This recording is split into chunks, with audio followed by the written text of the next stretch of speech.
کچھ خاص عبادتیں جو اس رمضان میں کر کے اللہ تبارک و تعالیٰ کی ذات کے اور قریب ہو سکے بندہ؟ بڑی عظیم عبادت ہے روزہ. پھر روزہ رکھنے سے خوراک بچاؤ مہم ہے، ایسا بھی سننے میں آتا ہے کئی لوگ. بچاؤ مہم ہے تو وہ اپنے مقدر پر ناز کرنے کے بجائے وہ اپنے مقدر پر پچھتائیں کہ ایک قرآن عظیم اچھے انداز میں تجوید کے ساتھ تلفظ کے ساتھ پڑھ لینا کافی ہے، یا بہت تیزی کے ساتھ 3 قرآن عظیم یا 5 قرآن عظیم ختم یہ کر لیں؟ بہت امپورٹنٹ کوسچن السلام ہے. علیکم ورحمۃ اللہ وبرکاتہ. امید ہے تمام ناظرین کرام بخیر ہوں گے. اللہ تبارک و تعالیٰ سب کو سلامت رکھے. رمضان المبارک کا یہ مبارک مہینہ چل رہا ہے اور اس کے دوسرے عشرے کے اندر ہم داخل ہو چکے ہیں. عشرہ رحمت ہم سب سے الوداع ہو چکا اور اس وقت ہم جو ہے وہ عشرہ مغفرت کے اندر داخل ہو چکے ہیں. اللہ تبارک و تعالیٰ ہم سب کو رمضان المقدس کی بہاریں اور اس کی رحمتوں سے ہم سب کو مالا مال فرمائے. میرے ساتھ بس مختصر بات کرنے کے لیے حضرت مولانا حافظ عارف گنئی صاحب، امام و خطیب مرکزی جامع مسجد یاسین جو اس کے برج کے پاس ہے. اللہ تبارک و تعالیٰ ان کی خدمات کو قبول فرمائے اور ضلع پنچ کے جانے مانے چہرے ہیں، قابل ترین استاذ بھی ہیں. اللہ تبارک و تعالیٰ ان کو سلامت رکھے. حضرت رمضان المبارک کا مہینہ چل رہا ہے، اس کی مختصر جو ہے فضائل المناقب سے ہماری عوام الناس کو میرے چینل کے ذریعے جو ہے وہ اپنی بات رکھیں. بسم اللہ الرحمن الرحیم. اللہم صلی علی سیدنا محمد وعلی آل سیدنا محمد وصحاب سیدنا محمد وبارک وسلم. صلاۃ و سلام علیک یا رسول اللہ صلی اللہ تعالی علیہ وسلم. اللہ تبارک و تعالیٰ کا کروڑ شکر و احسان ہے کہ رب قدیر نے ہمیں پہلے عشرے میں رمضان شریف کے روزے رکھنے کی توفیق بخشی اور آج اس کا دوسرا عشرہ جو شروع ہوا ہے. امید کامل ہے اللہ تعالیٰ اس میں بھی ہمیں اچھے اعمال کرنے کی توفیق عطا فرمائے گا انشاءاللہ. میں آپ کا مشکور ہوں کہ آپ نے اپنا ٹائم نکالا اور رمضان شریف کے تعلق سے چند منٹ گفتگو کرنے کے لیے ہمیں موقع بخشا. جہاں تک رمضان شریف کے فضائل کی بات ہے تو اللہ تبارک و تعالیٰ نے اس مہینے کو اس قدر عظیم الشان بنایا ہے. بے شک بے شک. جیسا ہی یہ مہینہ شروع ہوتا ہے نبی کریم صلی اللہ علیہ وسلم ارشاد فرماتے ہیں کہ اسی وقت اللہ تبارک و تعالیٰ کی طرف سے حکم ہوتا ہے کہ رحمت کے جنت کے سارے دروازے کھول دیے جائیں اور جہنم کے جتنے دروازے ہیں وہ سارے بند کر دیے جائیں اور شیاطین کو زنجیروں میں جکڑ دیا جائے.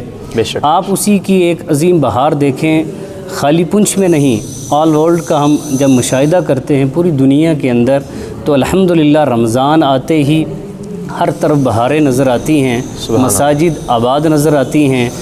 کوئی بھی نماز ہو فجر سے لے کر عشاء تک آپ جس نماز میں دیکھیں گے نمازیوں کی نماز میں کثرت نظر آتی ہے. وجہ کیا ہے؟ وجہ یہی ہے کہ اللہ تبارک و تعالیٰ کی طرف سے یہ مہینہ جو ہم میں تشریف لایا اس میں شیاطین کو جکڑ دیا گیا ہے. تو شیطان انسان سے جب دور ہوتا ہے پھر برائیوں سے انسان بچ جاتا ہے، اچھائیوں کے نزدیک آ جاتا ہے. اس مہینے میں مبارک مہینے میں اللہ تبارک و تعالیٰ کی ظاہر سی بات ہے کہ اللہ کی رضا و خوشنودی ہی عبادات کا مقصد ہوتا ہے. کچھ خاص عبادتیں جو اس رمضان میں کر کے اللہ تبارک و تعالیٰ کی ذات کے اور قریب ہو سکے بندہ. جہاں تک رمضان شریف کی عبادات میں سے پہلی عبادت کا میں ذکر کروں وہ صرف جو مسلمان عاقل بالغ مرد و عورت پر پورے رمضان کے جو روزے فرض کیے گئے ہیں یہ ایک ایسی عبادت ہے کہ اس عبادت کے تعلق سے صرف بندے اور اللہ تبارک و تعالیٰ کے بیچ کا معاملہ ہے. تیسرے کو اس کی خبر نہیں ہوتی ہے کہ یہ عمل اس نے کیا ہے یا نہیں کیا ہے. یہ ایک پوشیدہ عمل ہے. جیسے انسان نماز پڑھتا ہے تو تیسرے انسان پر ظاہر ہو جاتا ہے کہ وہ نماز پڑھ رہا ہے. زکوٰۃ دیتے ہوئے بھی پتہ چل جاتا ہے، حج کرتے ہوئے بھی پتہ چل جاتا ہے. لیکن روزہ ایک ایسی عبادت ہے جس کے تعلق سے حدیث قدسی میں آتا ہے کہ جس نے رمضان شریف کا روزہ رکھا فرمایا روزہ میرے لیے ہے اور اس کی جزا میں خود دوں گا، بلکہ دوسرے الفاظ یہ ہیں کہ روزہ میرے لیے ہے اور اس کی جزا میں خود ہوں۔ تو یہ بڑی عظیم عبادت ہے روزہ۔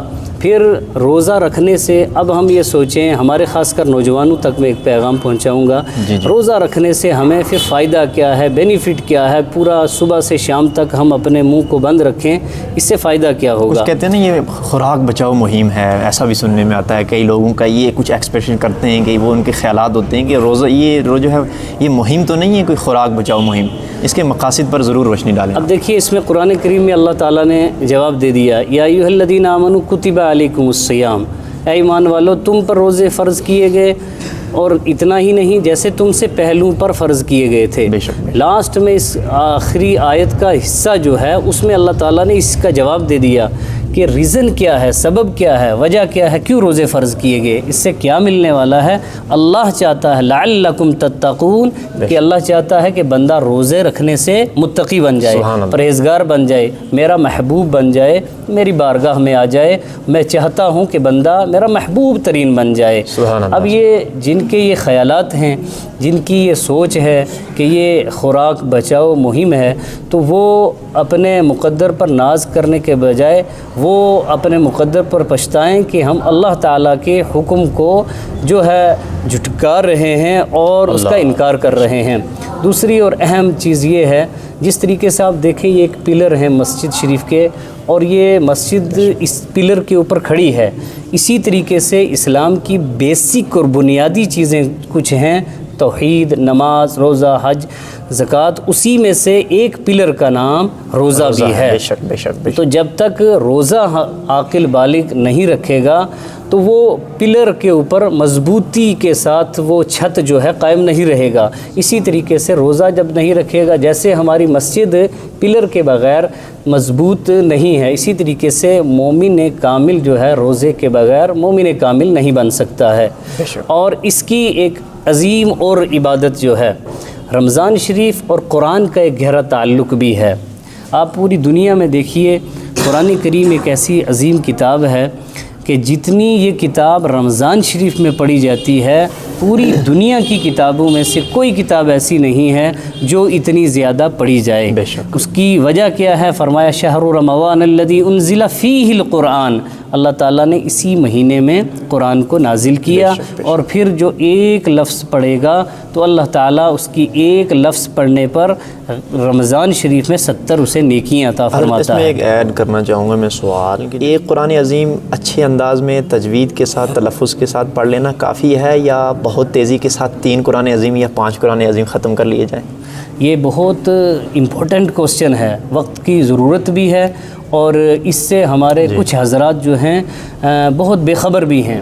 ہمارے یہاں کیا ہوتا ہے، ہم بچوں کو یہی تعلیم دیتے ہیں کہ بچہ قرآن رمضان شریف میں جتنا ہو سکے آپ نے 5 قرآن پڑھنے ہیں، آپ نے 3 قرآن پڑھنے ہیں، آپ نے زیادہ سے زیادہ قرآن پڑھنا ہے۔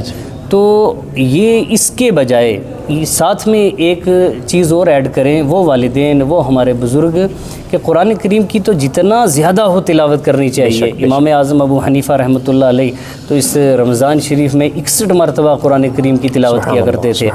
اسی طریقے سے امام شافعی 60 مرتبہ قرآن کریم کی تلاوت کیا کرتے تھے، لیکن ان کی تلاوت کرنے کا جو انداز تھا وہ قرآن کریم کو پروننسیشن کے ساتھ، مخارج و صفات کے ساتھ قرآن تلاوت کیا کرتے تھے۔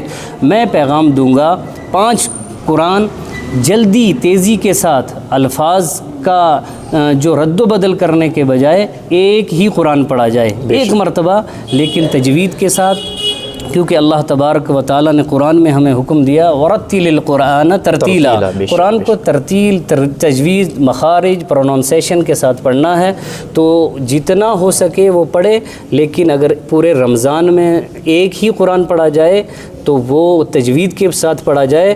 دوسری طرف ایک آدمی بغیر تجوید کے 5 مرتبہ قرآن پڑھے گا، اس کا ثواب کم ہوگا، اس کا ثواب زیادہ ہوگا۔ ماشاءاللہ۔ چلیے، یہ ثواب کمانے کا مہینہ ہے، اور اس کے اندر جو بھی آپ عمل کریں گے خلوص سے، دل کے ساتھ، اچھی نیت کے ساتھ، تو اس کا ثواب ہے۔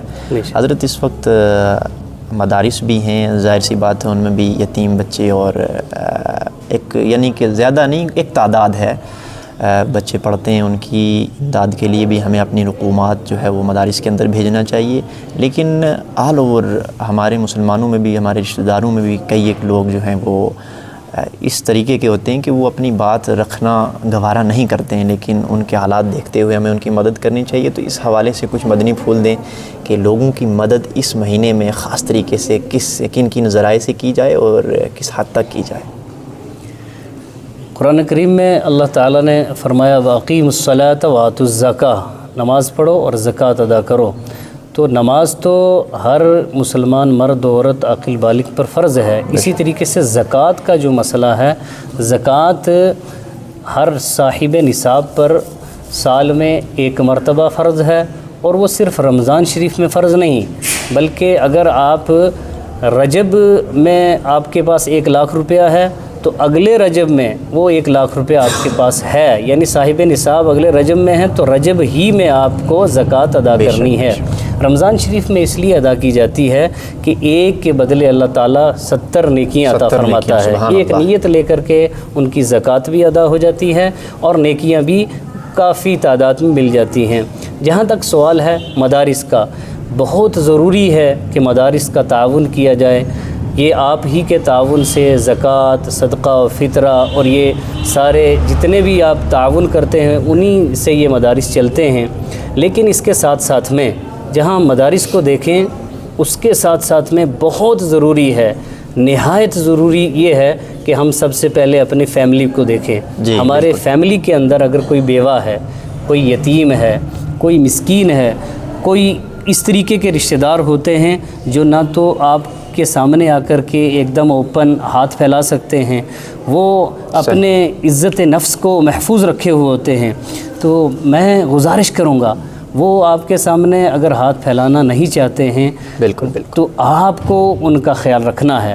اس بیوہ کی سب سے پہلے آپ نے مدد کرنی ہے، اس یتیم کی آپ نے مدد کرنی ہے. یعنی حضرت آج میں یہ سمجھتا ہوں ہمارے پاس کئی لوگ آتے ہیں نا، آپ کے پاس بھی آتے ہیں، تو لوگوں کے سوال اس طریقے کے ہوتے ہیں کہ انسان جو ہے نا وہ حیرت میں پڑ جاتا ہے کہ کیا ہم اپنے رشتہ داروں کو، اپنی پھوپھی کو یا اپنی خالہ کو جو غریب ہیں، کیا ہم ان کو بھی زکوٰۃ دے سکتے ہیں؟ یعنی ایسے لوگوں کی یعنی کہ جو معلومات کے اوپر تعجب ہوتا ہے کہ سوال کرتے ہیں.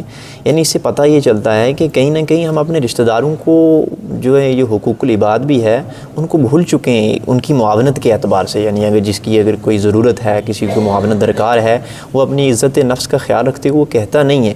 لیکن یہ ہماری رسپانسبلٹیز بنتی ہیں کہ ہم خود جائیں ان کے پاس، ان کے احوال جانیں اور ان کو دیں. بالکل صحیح فرمایا آپ نے کہ ہمیں جو رشتہ دار ہیں ان کا خیال رکھنا ہمارے لیے لازمی و ضروری ہے. جب وہ ہمارے سامنے ہاتھ پھیلا نہیں سکتا ہے، کم سے کم رشتہ داری میں ہمارا اتنا فرض بنتا ہے ان کے یہاں جانا، دیکھنا ان کے معاملات کیا ہیں، ان کو کون سی چیزیں ضرورت ہیں. نبی کریم صلی اللہ علیہ وسلم نے فرمایا جو تم اپنے لیے پسند کرو وہی اپنے دوسرے مومن بھائی کے لیے پسند کرو.